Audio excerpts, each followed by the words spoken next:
Satu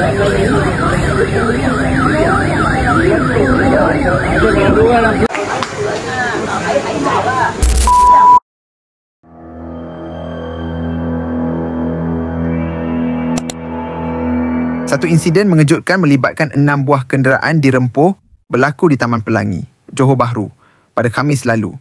Ia berpunca daripada tindakan seorang wanita yang tersilap menekan minyak.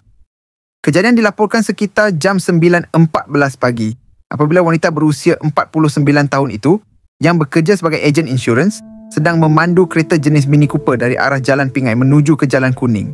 Menurut Ketua Polis Daerah Johor Bahru Selatan, wanita tersebut dikatakan hilang kawalan ketika menghampiri persimpangan sebelum terbabas dan merempuh 5 buah kenderaan lain yang diparking berhampiran deretan kedai. Hasil siasatan awal mendapati ujian pernafasan alkohol terhadap pemandu wanita berkenaan adalah negatif. Tiada kecederaan dilaporkan melibatkan semua pihak dalam insiden tersebut. Berikut adalah rakaman dan visual kejadian yang sempat dirakam orang awam di lokasi.